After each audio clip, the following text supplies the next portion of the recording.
Hello, Morayo. I can hear you. I can hear you great. too. Okay.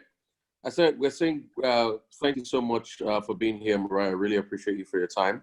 Kwame Senou. Kwame is a founder, Opinion and Public. I'm sure that's probably going to be, maybe if it's French, it's Opinion and Public or something.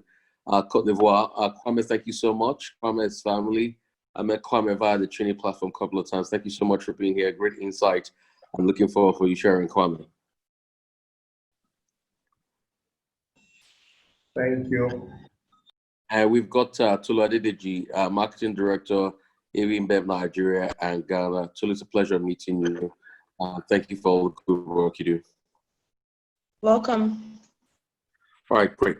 So this conversation is quite strategic because we're going into an unknown territory we don't even know about. But one thing is certain, Africa needs to trade amongst itself. And Africa needs to trade understanding the creative sector amongst itself. I think it was very apt when Osagyefo Kwame Nkrumah in '63 in Ethiopia at the start of the African Union said, the problem with Africa is not that it's not got potential to succeed, but what is most importantly, the germane question is if Africans will come together and if Africans will unite. And when I have conversations with scholars all over Africa, like Professor Lumumba of Kenya and the likes, this has always been a cardinal question, the unity of Africa, true trade, true ancillary developmental progressions, and all the things we can do to come together. So we all got excited when AfCFTA came, but it looks as though we don't even understand AfCFTA. I mean, I don't know if Kwame wants to go first. Give us a sense of understanding of this, and I'm sure everybody will take turns on these questions. Then we'll start to break down AfCFTA, break down opportunity with the creative sector, and try as much as possible to be able to hit the nail on the head and get something quality out of this conversation. Morayo can't hear us. We need to be able to fix Morayo's connection. But Kwame, you want to go first? Well, thank you. What is AfCFTA? At least the way it's designed is the Continental Free Trade Agreement, which is going to set up an economic zone for the entire African continent, which is the 54 member states. I think as of today, all the member states have signed the partnership, the agreement, although the legislative bodies are supposed to incorporate in the national law systems. What does it mean really? It means that a Nigerian tomorrow would be able to do business wherever in Africa without the constraint of today. It's supposed to be a key milestone, but I think we're still yet to move beyond some key issues that I am sure we will discuss today.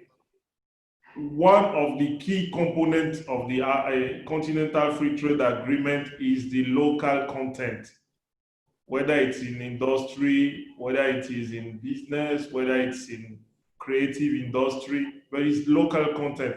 And you can see that it has been where the fight is. China has a strong presence in Ethiopia. So Nigeria is worried that let the Chinese not register a company in Ethiopia and start operating from Ethiopia to penetrate the Nigerian market as Ethiopia. So local content is the key point that we can keep in mind when we talk about the Continental Free Trade Agreement and the zone that would come out of it. It is not. It is something that is in place in Europe, because Europe, before the European Union arrived, it was the economic union they had first. What we are now trying to achieve in Africa. The North America has also tried it, and the Latin America has also tried it, and it has always been a way to integrate economy and give scales. So it's, I mean, as a point of introduction, that's what I can say briefly, but I hope the other part can say more about it. All right. Thank you so much for that, Kwame. Kwame, thanks for that insight. Kelechi, you want to say something about this? I think Kwame, that's a good introduction from Kwame. Kwame, thanks a lot. The little we've learned is that the trade amongst us is very limited. I think the numbers are about 18%, and EU has about 60% within their countries, and Asians have about 70%. So our numbers are intra-trade between us and among us in Africa is limited. Some will argue that it comes from colonial history, but others will argue that it comes from the structure of our markets. So I think the AfCFTA is a great opportunity to reverse that trend and see how we can get our businesses really, our countries and our economies really bubbling. And to Kwame's point about local content, you know, for instance, in Nigeria, Nigerians are worried. There was a time that Morocco wanted to join ECOWAS. I don't know if anybody remembers. I remember that time. They are still pushing to join. Absolutely. So why do you want to join ECOWAS?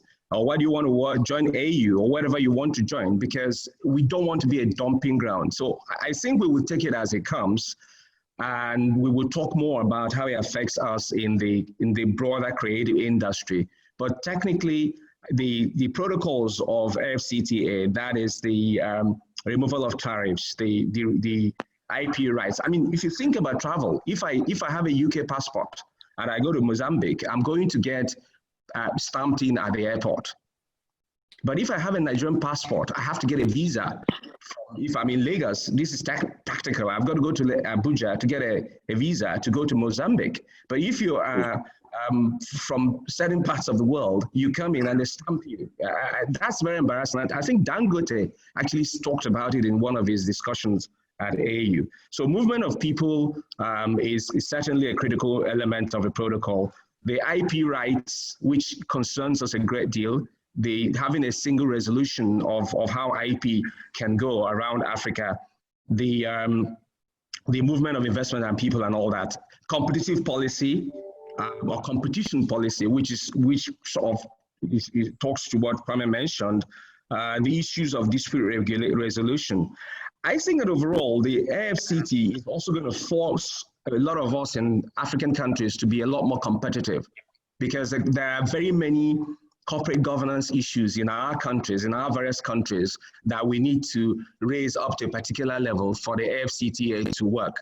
Therein lies the challenge, because that's a big challenge. I'll just stop for now on that. Thank you. I mean, very well said, Kelechi. I mean, very great insight there. In fact, it will shock you to know that, Kelechi, that Dangote can't sell cement effectively in Benin Republic, despite the fact that it's just close to us. Benin Republic is flooded with a lot of Chinese cement. He was complaining bitter about it, I think, when they had a summit with Mo Ibrahim. So yeah. And that's what a lot of people. But on the contrary, I mean, he started to export clunkers to Senegal. So somebody will say that's the answer of the AfCFTA. Tolu, if you want to give some insights about this, so much appreciated. Owing to the fact that you work in Nigeria and in Ghana, and you've got a broad range of scope when it comes to your business. Sure. I definitely think that the agreement is a positive step in the right direction, but I would like to talk a bit more about the non-tariff barriers, because the agreement simply removes tariff barriers, right? So, you know, you can do business easily, easier, you know, with less tariffs or no tariffs. But the reality is that across Africa, we have other non-tariff barriers, a lot of them. One will be infrastructure and connection. Try shipping something from Nigeria to Ghana by road and see how long that takes and see how complex that takes. Complexities across the borders, different countries. We know what happens across our borders. We don't have to get into details. You know, we are all Africans. We know how difficult that is to get even just from here into the next country by road across the borders. Security across the borders are real life issues. Then there's the issue of tolerance itself, right? This is not related to tariff. And there are different issues within Africa, different stories. There are recent ones where even amongst ourselves as Africans, the tolerance level is quite low, generally speaking. Obviously, this doesn't stereotype every single African, but generally, there are a lot of stereotypes of, oh, Nigerians are this, South Africans are that, Nigerians cannot do this in South Africa, South Africans cannot do this in Nigeria. So I believe that there are other fundamental non-tariff barriers towards real trade across Africa. While the agreement is a good step, because at least that is one barrier down, there are several other barriers we would have to overcome for us to start to see real trade across Africa. The agreement alone in isolation cannot fix it. I'm very well said there, because they're still trying to get an agreement. I saw the initial papers, nothing quite great, nothing really said about intellectual property and the likes. I mean, still got a long way to go. Morayo, if you want to chime in on this, we'll so much appreciate Morayo if she can chime in on this, if you can hear us. Morayo, is the issue with your connection sorted now? Can you hear me, Morayo? Yes, I can. Yes, I can. Excellente. So yeah, I missed your introduction, however, but it's okay. It's all good. Was that your go family? And Rufai was saying he worked at a you work on television too, and I said we met a couple of times. Your family, so that was the introduction, and it's so blessed. Yeah. So you wanted me to do some kind of introduction, right, on the topic? Yeah. Talk about the. We started the conversation by even trying to understand what AfCFTA is all about, the African Continental Free Trade Agreement, the need for us to come together under the umbrella body of having common trade across Africa. Yeah, I like the idea. It sounds like a great idea, but a few things worry me. And one of the fear is, the truth is, there's a huge role technology plays. Technology obviously is critical to the creation and distribution of content across Africa. And the fact that the digital economy is driven by content and data, it worries me, because I feel that all the countries in Africa wouldn't have a level playing field for this kind of arrangement. It will benefit others, some over others. As I said, I like the idea of the agreement. I think it helps businesses to scale, to build, to get access to a larger market. But I think we have to be very cautious in ensuring that everybody identifies which sector within the creative industry they're going to play as a nation, so that we have some kind of equity in this agreement. So, for example, some nations are very versed in maybe in the movie performing arts, others are on content creation, others are more of musical print media. So I just worry that at the end of the day, a country like maybe South Africa might just have a field day, because they have that infrastructural strength to meet the continental demand. So that's part of the worries I have. But either way, it is a great idea if we're all able to bring something equitable to the table, and then feel we're actually fully part of this agreement. So that's my own general introduction on my own perspective on this. Fabulous, fantastic stuff. I'm happy you just helped me segue into the next, and I'll be talking about the existing troubles we have in Africa and the fears and how the creative sector can effectively grow under AfCFTA. And I'm going to start with you, Kwame, because I have come in and out to Abidjan, to Cote d'Ivoire, and I have seen the market, and trust me, it scares me. When I'm in Abidjan, I think I'm in France. Everything is almost French. Most of the advertising agency French. The supermarkets filled with French goods. Everything's French. Everything's French. It's like a little Paris in Abidjan, and I'm scared at what the interplay will be like when AfCFTA kicks in. I mean, Kelechi made a very strong point about local content. Kelechi, Ivory Coast is not the best example of local content. It's just like COVID and social distancing. It's crazy out there. How can we start to change that with the level of creativity? Kwame? One thing I usually say about Africa, about collaboration between countries, is that we need to think like the founding fathers of EcoBank. They set a framework of what can work in Africa. For those who knows the story of EcoBank, it was the private sector. They took the decision to establish a regional bank, and they went on visiting each and every president to get support. And from day one, they built the organization to be able to both speak English and French, but they set up in Togo while having a leadership that is Nigerian. That brings me to the French-speaking countries of Africa. I think roughly we are 22 French-speaking countries in Africa. And even between among all of them, there is the challenge of moving from one to the other, like leaving Dakar in Senegal and going to Kinshasa. I will spend the whole day flying, because stopover in Abidjan, stopover in Abuja, before I now move to Kinshasa. So how are we going to cope in the CFTA time? I think we would need to have some giants of Africa. We will need to create bridges across language zone, because I will not talk about geopolitical. We are more divided by languages. And you were right talking about Aliko Dangote in Nigeria and in Benin. Dangote is not getting it with Benin because the Beninese are French-speaking, French culture, where he is more of a Nigerian with English-speaking and a more of American UK culture.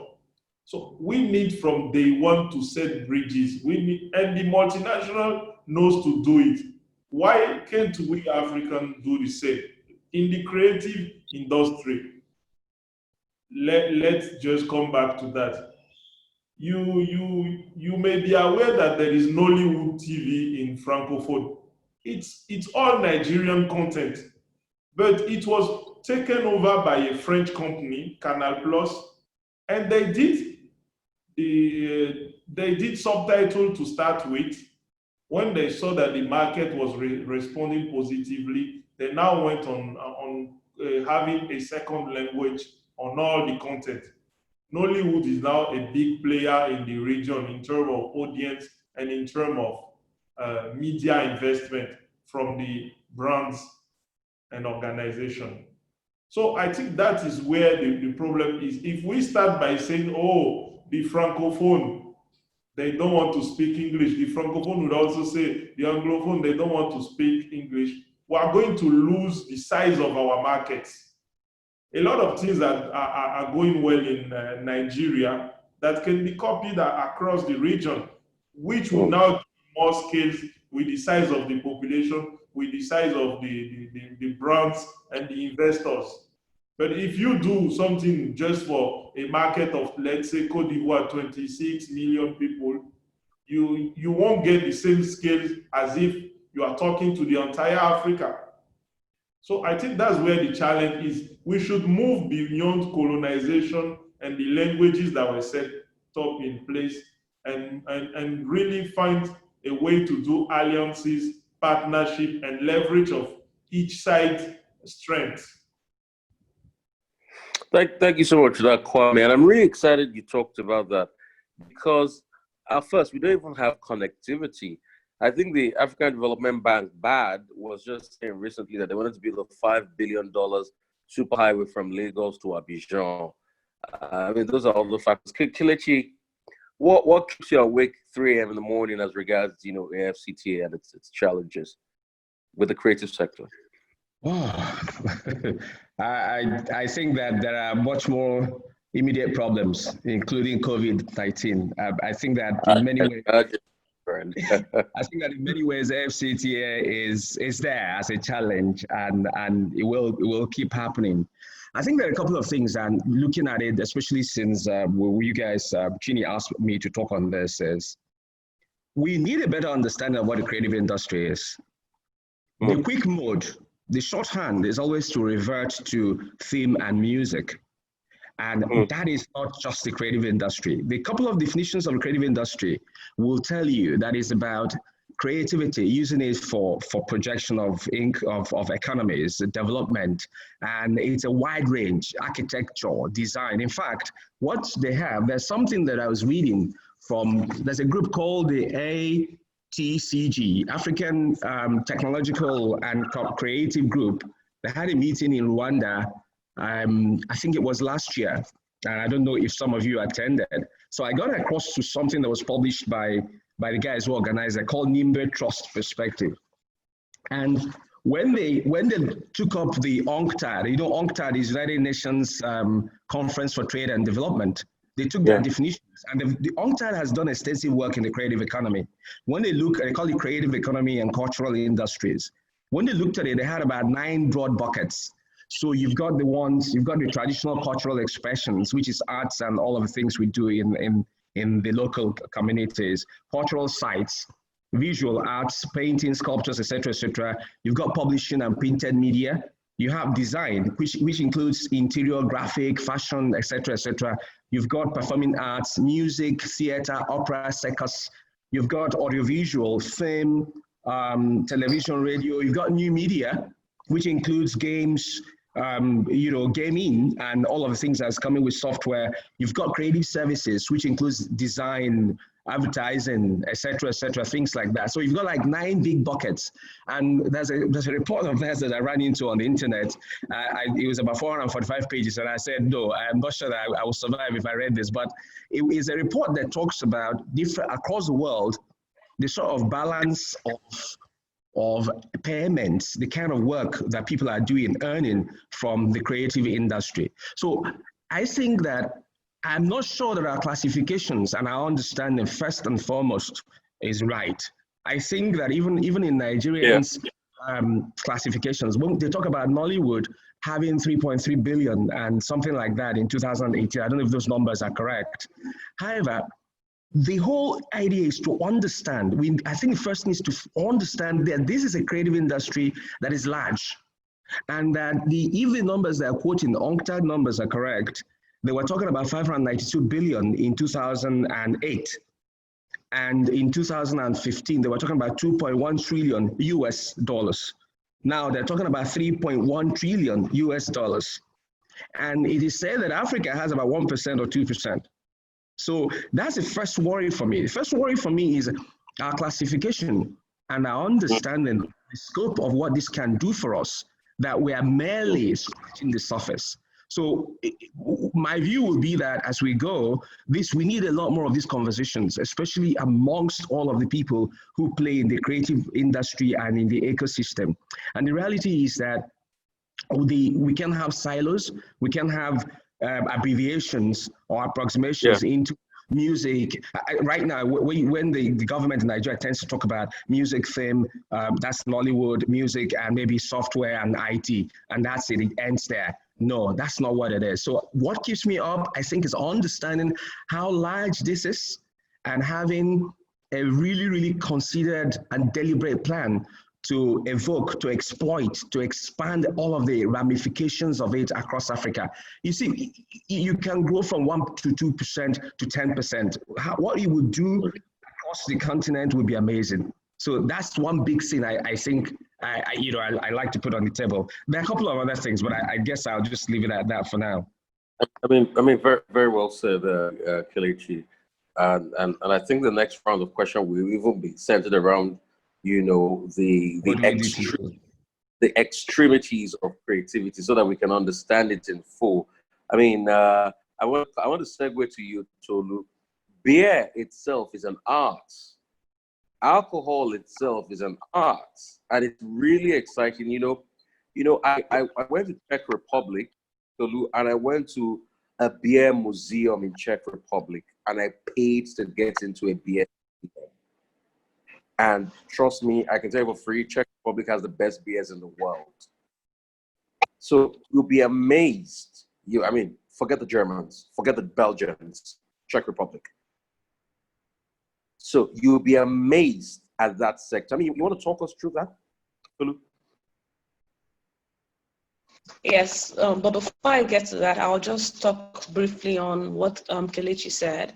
I do agree that the creativity has to be expanded beyond movies and music, but I also do believe that, we need to start from what we call the low-hanging fruits, because it's just like when you have a portfolio of brands. Some brands are in much more higher demand than others, so you almost need to sell a lot more of that to fund the ones that are a bit of lower demand.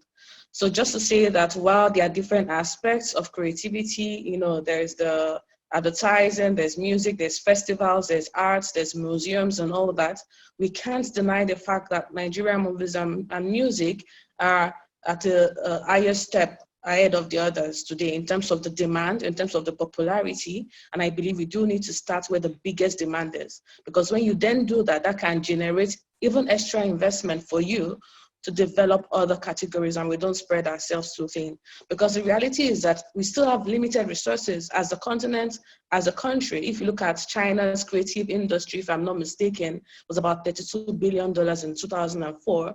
But in more recent times, that number is more than, this is a word called fourfold or fiffold. It's now almost $200 billion. That is half of Nigeria's GDP, just their creative industry.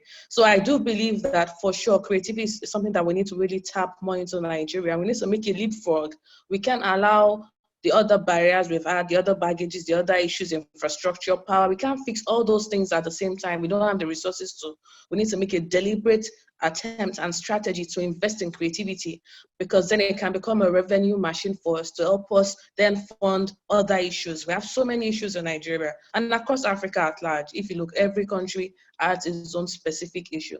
So to answer your question directly, yes, I believe that there's a lot of opportunity when it comes to the heart of beer itself, even romancing beer a lot more than just drinking it, telling the story. We have a brand like Trophy, for example, in Nigeria that is over 40 years old. People don't know. It's almost as old as Nigeria itself, starting from, Elisha, small town. There's a story to that, The best But beer in Nigeria. yeah, so there's a story to all those beers, and they have their own personality. They have their own consumers love them, and we should definitely tell all those kind of stories more. Take pride in our own national beers. If you go to Ghana, for example, we have the brand Club beer. Anybody that knows Ghana knows Club. Club is Ghana. Ghana is Club. We call it Charlie. It's been there since 1936. There's a story to that, and we have to tell the stories. Yes, 1936, and if you look at the brand architecture, everything about the brand is Ghanaian, from the black stars on the flag represented. They're representing the emancipation of the Ghanaians. I think they were the first country in Africa to get their independence, if I'm not mistaken. So there's a lot to be done with creativity, not just about movies and music, but I do believe that we need to start where there's the biggest demand, which is movies for Nigeria. Every country in Africa has some form of outlier when it comes to their creativity industry. South Africa, I believe, is known for their radio and visual arts. Same for Egypt, their visual art. So we need to start where our strength is. We can't do everything at the same time. We don't have the resources too. Let's not kid ourselves. As much as we say we are the giants. Our economies are not showing we're giants fully yet, right? We believe we're giants because we have the potential. We do have the potential. We do have the potential, but we are not yet 100% there. And as a realist that I am, I like to just look at the numbers and make decisions, maybe because it's a business in me, right? I like to put my money where I can get the maximum return on investment first, because that can fuel other ambitions. You want to build museums. We have museums in Nigeria. We have museums across many countries in Africa. What state are they on? They're not well funded fully yet. So my submission on this is that creativity is wide, 100%. Everything can be, and next to human life itself, next to breath, human creativity is the most treasured resource. Every innovation has come from a human being. Since God finished creation, right? He didn't make wood. He didn't make tables, but he made the wood. He didn't make internet, but he made our brains. So once he finished the job in 7 days, he gave us every resource we needed for generations to come, and for us to keep making those creations. Whether it's the lights, the aeroplane, every single thing made is still coming from human creativity. But I believe we need to be choiceful, and we need to start where our strength is. Very well said. Okay, Kelechi, you want to give a quick rebuttal before we move to? Yes. Tolu, thanks. I hear you. We need to start with the low-hanging fruits, like you've talked about. Two things. Remember, one, we're not just talking about Nigeria. We're talking about the whole of Africa. How will Africa fare? That's one. The second point I'd like for you to know is this. Music and films are integral to our lives. So the things we talk about, festival, you just talked about a festival. He talked about a festival in Czech Republic. If you, and you sell beer, you know this, a festival is an intricate part of what you do. It's part of life. So all the cultural things you do, you can work in them. Films and music actually take their energy and are enhanced by culture and other parts of the creative industry. You really can't do films the way they ought to be done without looking at the other elements of it. Architecture, for instance, is part of film. If you look at a lot of Nigerian films, the first thing they shoot is the Lagos Bridge. You see that Lagos Bridge? It's always it's a permanent feature. If you see a lot of Hollywood films, you see that Hollywood. People don't shoot things that are ugly. They shoot things that have meaning for them. So films and music never exist in a vacuum. They exist because there are opportunities in the rest of the creative world. So even if we're going to push what we have, and I agree with you, and somewhere along behind somebody, I think Morayo talked about specialization. I think that's something perhaps various countries can look at. But our cultural pieces, our art pieces, they project who we are. They actually should be showing up in our films. They make our films a lot more authentic. Other elements of our culture, of the creative and culture industry, should show up in our music. They make our music what they are. For instance, it's because the musical idiom of Afrobeats has its own unique identity. That's why it's traveling, like reggae traveled, like raga traveled. I'm sure that if we add more things to it, it's like Kwaito in South Africa, it's who they are. It's like Sukus. So the music and the film must reflect us, and they must reflect the best part of us. That's actually the larger point. The larger point is that creativity must reflect the best part of us. There are movements, there are a couple of people who have been talking about the African narrative. Currently, I'm not sure that even a lot of our musical genres reflect our African narrative. I mean, even the hip hop and the Afrobeats, I'm not a prudish person, but I'm not sure that showing always half-naked women twerking and hip-hop videos are the best reflection of who we are of culture. We can have a big narrative on the lost culture. That's another part, but I'm not going there. I'm just the point. I'm just making. Let's not go there. I'm not even going. I'm not going to the lost culture. I'm just talking about because we'll finish if we go there. We don't want to attack. My point is just about the fact that different parts of the creative and culture industry, actually, that's how they talk about it. They enforce the ones that we generally see. Again, part of the reasons why even our music and our films have not made as much effort as they should make is that they haven't really done proper marketing communication of their brands in different places. Popo shut down an airport in Kenya, I heard. But I don't know if they endorse. Popo are two rather small Nigerian actors. I don't know if they are endorsing any brand, for instance, in Kenya. You know, I don't know if they're supporting any brand in Cote d'Ivoire. No, but in all fairness, we started to utilize that. I know for a fact that Emanuela, Archangel Comedy, tons of money out of Kenya, Uganda, Africa. In fact, they show those YouTube skits on their television stations in those countries, and they've got good television deals. You'll be amazed. Those guys I know. For instance, that Davido was used by Infinix all over Africa. You know, but I'm just talking about how Morayo now. We need to get to Morayo now. Let's just quickly get to Morayo. Morayo, if you can hear me, Morayo, all of this is coming together, but I'm very sad. I'm a sad man this Saturday evening in my house. Why am I sad? The Minister of Culture and Information brought out a new MBC code review guidelines. Sort of like a democratization of paid for content. And as we go to AfCFTA, Morayo, can you make sense of that creative hurricane that has blown with MBC and the likes? It's not going to affect our creative competitive capacity, Morayo? Oh, certainly. I mean, everybody was totally shocked. But the truth is, there's a lot of work to be done concerning the creative industry across Africa, not just in Nigeria. This code, we've been on this code, this matter of code, I think since 2012. I mean, we've been reviewing and re-reviewing and reviewing. And finally, when we saw what came out, it was obviously it's still being debated, it's still being having a conversation on. But I think what I would like to focus on this morning is the fact that we need to clearly understand the importance of content creation and distribution, which is key in everything we're doing in this industry. It's one thing to create, it's a whole nother ball game to distribute and ensure there's a market for this creativity that we're talking about. To achieve that, and I mean, as somebody mentioned earlier, that Rock TV was being bought by Canal Plus, I believe. Recently, Netflix came to Africa, taking up South Africa, even here in Nigeria, talking to Moabu and Moabudu. We're all celebrating, which is great stuff. But the future of our industry is in the technology, our ability to have the technological capacity to ensure that the content we create is adequately distributed to a global market.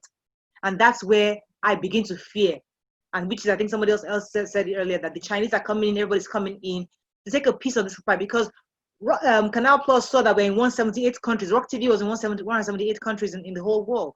So before we begin to talk about FCTA and getting excited about the possibilities, are we ready for the demand that would come when that time comes about? That's one thing. Secondly, I like the fact that I think earlier Kelechi had mentioned something about the fact that it's beyond audiovisual. There are other creative content that we can put together, like with the books, the decoration, fashion, the whole beer, the whole works, which is great. But it's important that every country sits down and identify which is the area within their country that they want to push. If we want to do this FCTA properly, let's agree where is our area of strength. If Nigeria is the one that's producing 1,000 movies a day, so be it. If Kenya is the one making the beer, so be it. Let us agree, and then understand that each of us have that. We have that strength that we're building together for this industry. So my own fear, as I was preparing my thoughts for this conversation, is that as great as it is, we must be cautious. Now, going back to the NBC code, the NBC code for me has been a major issue in the last decade, because they have refused to involve the private sector in constituting that code.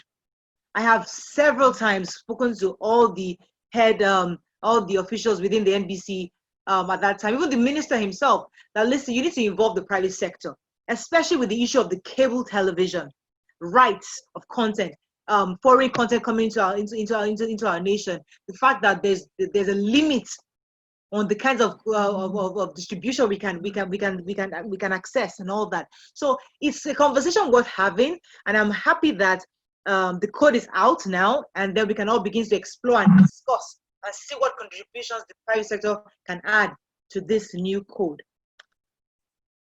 I mean, very, very well said, Morayo, and I really appreciate your reactions to that. That's an ongoing conversation, and it's something we should look at too, and start to prepare for this. But so let's start to look at practical solutions to the various questions we've raised.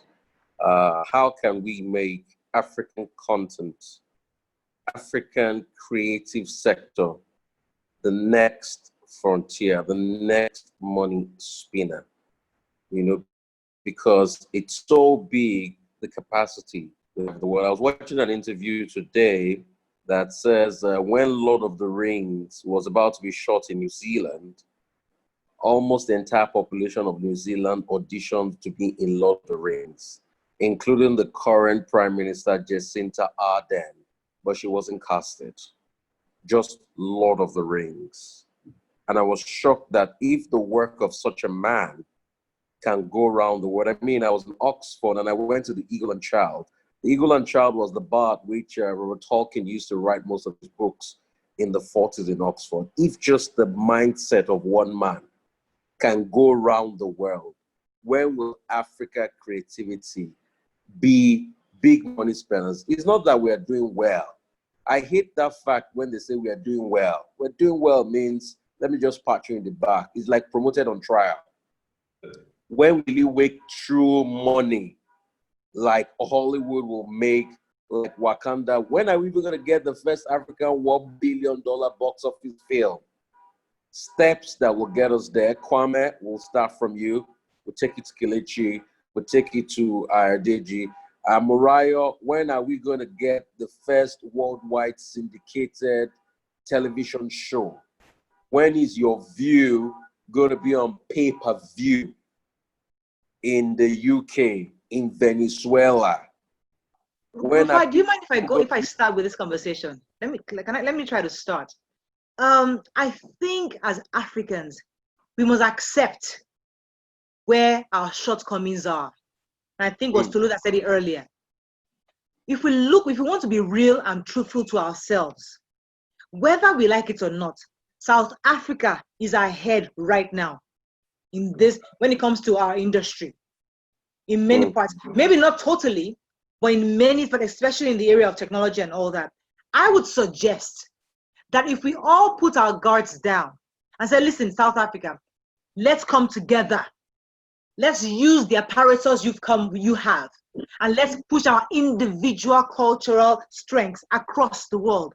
And stop acting as though, oh, this is Nigeria, we're the giants of Africa, we don't need your help, we're okay, we don't need NTN, we don't need DSTV, we don't need multi-choice, we can find our own indigenous, which is great. But unfortunately, it's going to take us years to get to where South Africa is today.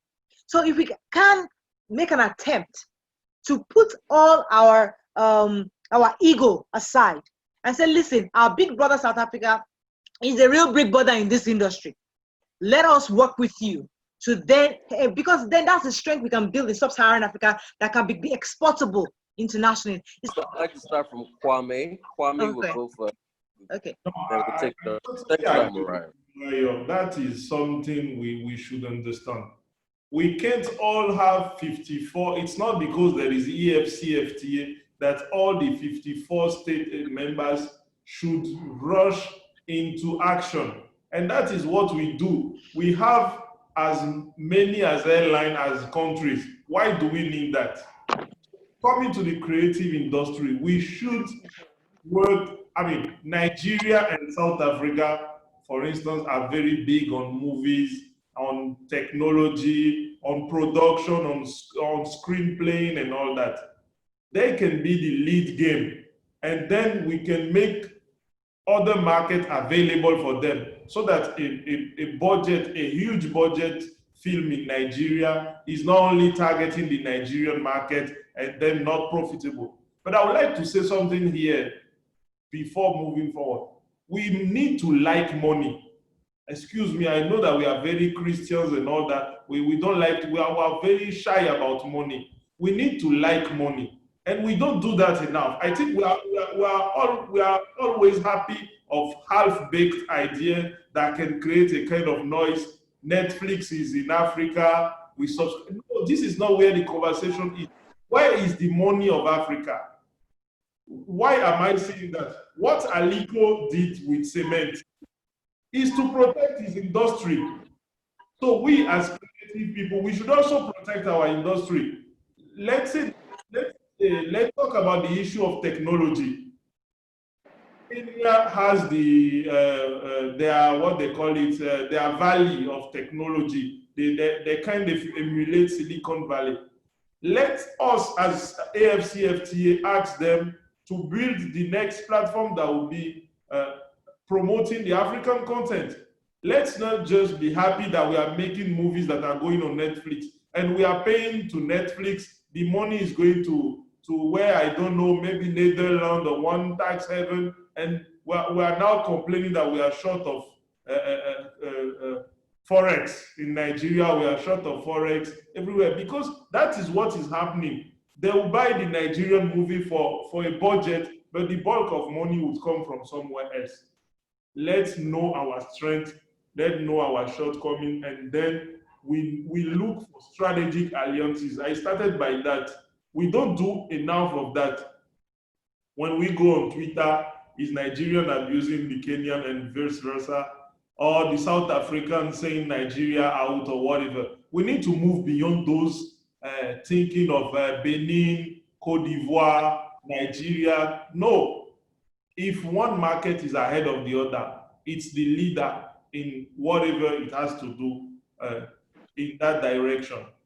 Now, again, we may want to start by maybe the movie or the music industry, and then move gradually to other industries. But I will not see it working if we try to do much things.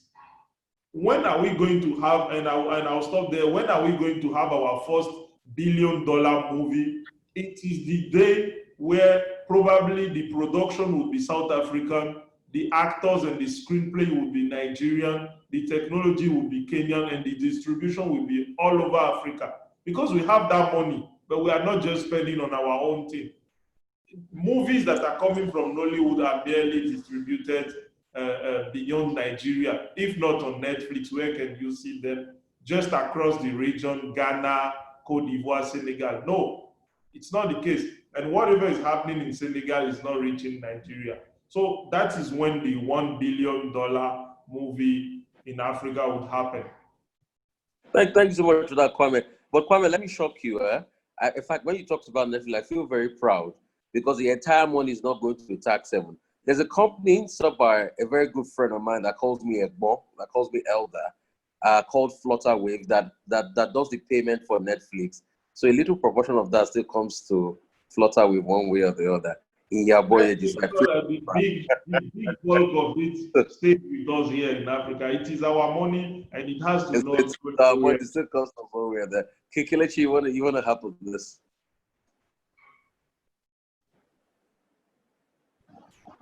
Yes, thanks a lot. I think Kwame has said, we've all said a couple of strong things. You are talking about when will we have a $1 billion movie? Yeah. Let's reframe that. I think for me, the question is, what do we want to do? Why are we in this constant race of looking for validation for a $1 billion film? We're not America, we're not Hollywood. And we won't be Kelechi, why I said that is, before you can do a $1 billion movie, it's not a validation, but you know how many jobs it has created for the people in the sector? Do you know how many people that will gain from it? Do you know how many traction we'll get from it? Do you even know the influence? What if you recalibrate it and you're doing $200 million films across 20 countries? My point is this: I don't. Well, as long as the money comes. Okay, cool. Kwame says we should love the money, and I agree with him. Again, remember my first issue of it is not just movie and music, and you see our conversations are going towards that area. We need to remember gaming. We need to remember the telco, the ICT part of the software part of the industry. But the bigger point I want to make is this: we need to believe in ourselves. We need to believe that we can increase the trade amongst us. We need to believe we can do, be it films, music, things, articles of culture that would allow GDP to grow. So instead of people from Cote d'Ivoire importing stuff from France, they're buying from people in Senegal and in Nigeria. That's overall GDP, it grows. As soon as we begin to do that, and we have industries, creative industries or creative culture that is viable, you will have the interest from Hollywood. So currently, if you look at the music industry, we're rushing to go and find a Snoop Dogg or somebody else to appear in our videos. You understand? And Netflix is looking because they see that Nollywood has something, or Nigeria has something. They'll be looking at other places as well. Netflix, by the way, has got content from all over the world, not just Africa. So it's fine. We shouldn't make too much of a big deal about it. It's an opportunity. There are other platforms. There are other, distribution networks. Canal Plus is doing this deal because they see that there's something there. So the very first thing for me, the way I look at it is, from all of us in the creative industry, and one of the things we need to remember that in the creative industry, insight, understanding of your market is a critical element.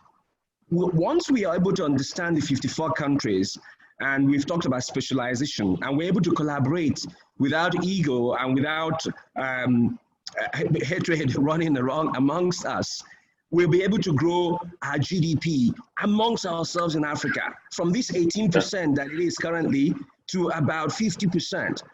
If we're able to do that across most of the elements of the creative industry, I assure you that some of the people you're talking about from abroad will come. It becomes a lot easier to do films. But if we are currently all working to be recognized by Hollywood, we will be working for them. The investments will come for them. We will do things. Kelechi, I'm not saying that. I'm just saying that as a point. But it does investments. Can I ask Kelechi a question? Yes, please. The question I ask you is, see, Africans we've been so exposed to international content. We watch cable television that shows that we can compare and contrast what we have to what they have. So you say that we should appreciate what we have, we should consume what we produce, but if what we produce for us is not even up to par with what we are seeing, because we see it every single day, we've not stopped the international content from coming into our space. So how do I then have to now rewind my own taste and be desired because I want to eat local and appreciate local content, and then I stop myself from taking what I do desire, which is outside the country? Good question. I think let me answer the question. Let me answer the question. Okay, go ahead. Let me answer the question. Your question is, why should we eat local when we are exposed to eating foreign rice? Abi, that's your question. Yeah, in a nutshell. My response to you is that you are what you see and what you eat. By virtue of colonialism, let's just call it what it is, we have had our culture being dumped on. And when I talk about consuming what we are, it's not just going back to ancient stuff, it's contemporary culture. That's what I'm talking about. So you are watching Z World now. Z World is not the best made films in the world in Nigeria, but people are watching it in Nigeria. It's not the best made things, but it's popular all over Africa. So the media is feeding us that. It's also a challenge in the creative industry to do good movies, good content, good narratives. Look at Black Panther. Black Panther was a story about Africa, and we all latched onto it. It could have been done in Africa.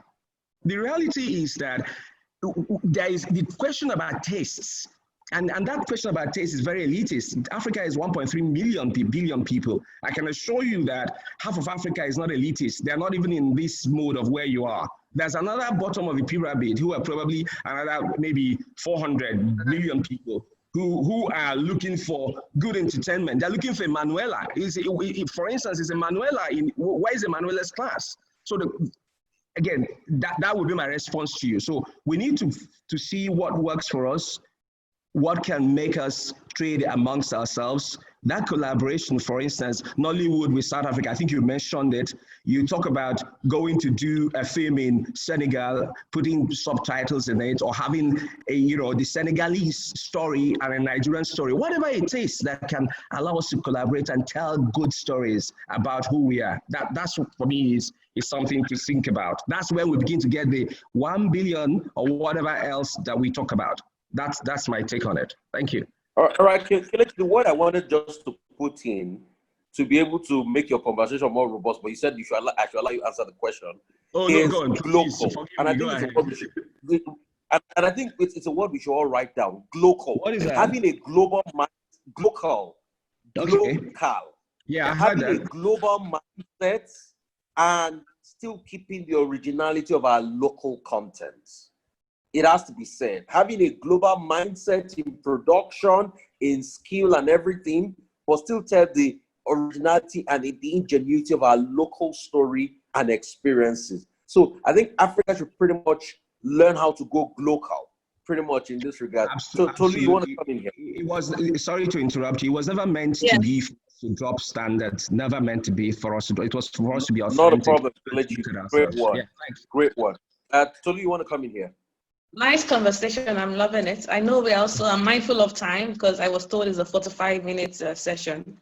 So I'd like to just drop my own final thoughts on the subject. So the first thing I would like to say, I haven't listened intently in the last 5 minutes to other speakers, is that no sector can operate outside its original body. Every sector will be a reflection of the national body. So we don't expect to be making Wakanda kind of movies when we don't have roots. Wakanda production budget is over $200 million. How many companies in Nigeria, even Even in South Africa, that probably has a bit more development, right? Turning over $200 million sustainably, consistently, without any Igiaga Wahala, 1 year after the other. So I always like to just be realistic. We are in a very fluid continent. We will never have a $200 million movie if our GDP is still $400 billion, for example. Because you can't, it's just like saying, how come we don't have the facilities that UK has? How come we don't have the facility that US has? Because you don't have the economy that US has. You don't have the economy that UK has. It's just a reality. So we have to work with what we have. And the truth is, money always goes to where the profit is, whether we like it or not. There's a capitalist side of things and a socialist side of things. And if you look at countries that work more, you will see, and even if you look at Nigeria, sectors that work more are the ones where it's probably being run a bit by the private sector, because they are driven by they make decisions based on their P&L. Money makes the decisions a lot more than sentiments and all the other cultural nuances that we know. So you would only get a Black Panther, to answer your question, a Black Panther kind of movie, $200 million kind of movie, or $150 million kind of movie, when you can show that you make that movie and make a profit of $50 million. How many movies in Nigeria can even make a profit, not even turnover, a profit of even $100,000, just on even $50,000? So that's the reality. We have to work with our reality. Maybe because I'm a business person, so I always like to approach it from a business point of view. Creativity will work, in Nigeria. Creativity will work across Africa very easily when we can start to take a lot more leadership of the profit-making part of things. What do I mean? Look at crude oil today. We have crude oil. Every continent in Africa is blessed with one mineral resource or the other, whether it's diamonds in South Africa, crude oil in Nigeria, whether it's a cocoa in Ghana. Every country, Kenya, Ethiopia with the coffee, every country is blessed. But why are we still relatively a poor continent? Because we don't know how to convert as much. We don't convert. We still have the raw materials, but somebody will still come, take it, finish it, and sell it back to us. And we'll be tired if that happens to our creative industry. And I'm getting goosebumps. We'll be tired if we allow that happen to us in our creative industry. Because creativity is what we have also. Another raw material, no difference. We have to then take leadership of distribution. Because whoever pays the piper dictates the tune. Whoever has the leadership on that will make the most profit. And profit makes things work. Someone will sit in America, see this thing is coming on right now, come invest here, buy your script for 5 million naira, then make it 200 million Wakanda, sell it for 500 million, then we get 1 million out of it. You understand? So the creative industry, and as I started, when I first started talking about the tariff is just one part of the agreement. There are other fundamental issues. There's tolerance, acceptance, working together, pulling our resources together. If you want us to have a Wakanda kind of movie, it might be tough for Nigeria alone to do it, or South Africa alone to do it. But if 5 African countries come together, 6 of us come together, we can pull it off, leveraging our resources, technology somewhere else, content somewhere else, actors somewhere else, invest in our own distribution ourselves, working with partners, obviously, even if they're foreigners, that's fine. This is not the case of don't work with foreigners. I work with a multinational company, for crying out loud, like most people do. So that's not the point, but it's about being at the leadership table, being a decision maker in that conversation, versus being the consumer, versus give me your script, I do this, I give you 2%, yes, and we go. If you start to take that direction again with our creativity, we will not be at the negotiating table. We would always be at the receiving end, which is dangerous. And how can we do this? I believe how we can do it is technology. Nigeria now ranks 7 in the world, out of all the countries in the world, almost 200 million countries, so 200 countries rather in the world. We rank number 7 in terms of mobile phone penetration. Almost, I think 170 million Nigerians, if I look at my notes, 170 million Nigerians have a mobile phone. That is almost everybody in the country. Almost half of those people have access to internet, even though the consumption might be very limited, because data is still very expensive. For our creativity industry to work, we need to then make a deliberate investment in also technology. We need to understand technology. We need to own our distribution channels. We need to understand how to sell our content by ourselves, so that when it starts to make money, we can make the profit from it. We won't be at the receiving end where we have the raw material, but the finished product distribution it's not within our control. It's being controlled by another continent. So no matter what we do within ourselves, if we cannot take charge of the final leg of the distribution that generates profit, we'll still be at the receiving end of the trade. And I think those will be my concluding thoughts, which is no sector can exceed its national body. We can't expect that our movie industry will just be booming suddenly when our economy itself and country itself, it's not yet there. That's the first thing. We need to crowdfund resources. We can't do it alone. We need to crowdfund resources to elevate those kind of experiences that we want to create. We want to create the contents that will sell in the US. It can't be with the kind of production quality we have today. Let's face the fact. Someone was on in the US watch a movie that is, I don't know what's shot with shaky thing like this, and the flashback still has the what is happening in 2020 and it's flashing back into 1980. But those movies can do better because they don't have the production budget. If they have the production budget, how would they make profit? How would they sell it? And if there's no profit, there's no venture, right? So we need to think through this creativity thing as a business venture. If the whole Africa creativity industry was mine as a business owner, let's say I'm Dangote, for example, how will I approach it? Creativity is the raw material, but that is just one part of the supply chain, of the whole chain. You have to think through, how are you going to commercialize this thing? And how do you take charge of that conversation? How do you take the edge at the table? And you can only do that when you have the conversion factor, when you can sell it, when you can make the profit yourself as much as possible within your control. Then that is where we can really start to have a thriving industry in Africa. I'd like to say a very big thank you so much, Tolu. We've exceeded time. Thank you so much, Kelechi. Thank you so much, Kwame. Thank you so much, Morayo. It's been great having all of you. Very wonderful and heated conversation. But I think I should leave all of us with the words of Chinua Achebe, that except the lion who learns how to write stories, the hunter will always be the victor in the story between the lion and the hunter. So we should take this narrative ourselves. Thank you so much. God bless you. I really appreciate you. It's been a great session. Thank you.